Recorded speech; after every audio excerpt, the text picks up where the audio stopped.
We meet again here for the last part of Leviticus here on day 37, Leviticus chapters 26 through 27.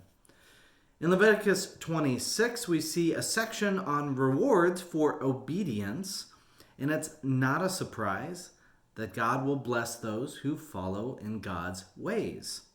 In Leviticus 26, verse 3, "If you follow my statutes and keep my commandments and observe them faithfully, I will give you your rains in their season, and the land shall yield its produce, and the trees of the field shall yield their fruit.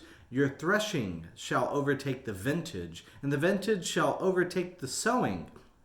And you shall eat the bread to the full, and live securely in your land, and I will grant peace in the land." So this word here for peace is a very important word. It is the word shalom. And shalom is a word full of many different connotations and ideas and encompasses a whole bunch.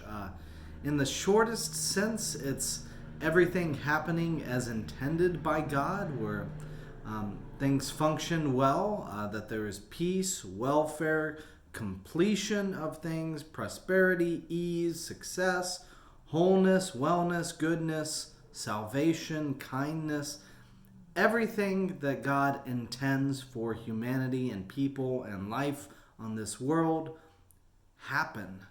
And that is the idea of when you follow God's laws, that shalom happens. This includes no droughts nor floods, no ruined crops, no fruitless trees, no insecurity in the land, no threats from enemies or other nations, and no disgust from God. Now, on the other hand, the opposite is true in Leviticus 26.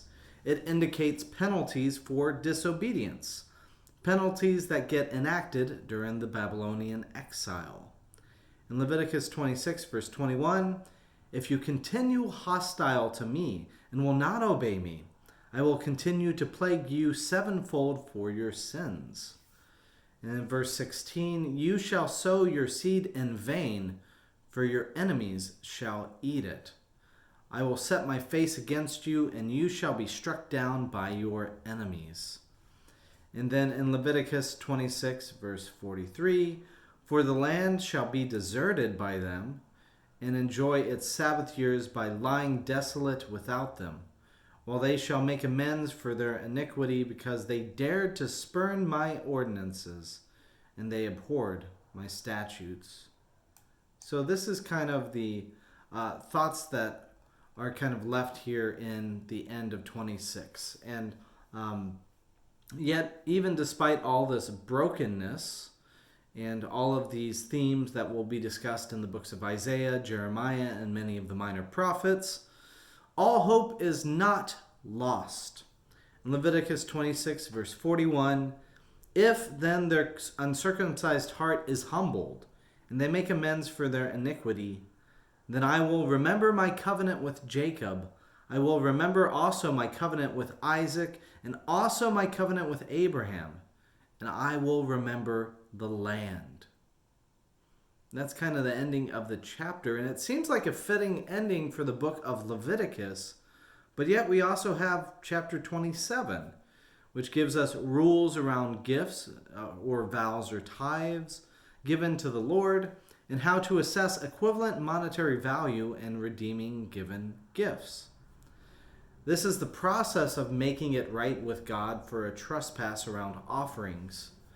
The priest is important here as the one who mediates the relationship between God and humans. The priest shall also, if a monetary value cannot be assessed, the priest shall assess them, as it says in verse 8 of chapter 27, because when in doubt, the priests are responsible for that relationship with God and people.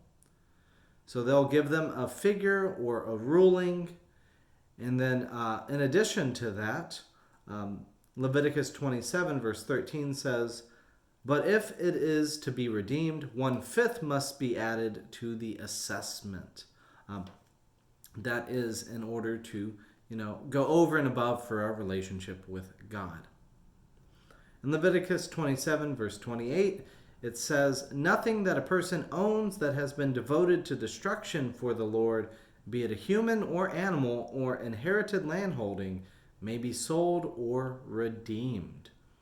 So this includes the leprous houses that were discussed earlier on in Leviticus, the ones that had been condemned for destruction. You cannot sell those things, which in some sense is also encouraging for us too, that people might call those things lemons, right? That you don't get they have all these hidden and broken challenges with them. So in God's land, there is no selling of lemons before the Lord. So that is the end of the book of Leviticus. Thank you for sticking with me, and I look forward to the book of Numbers next time.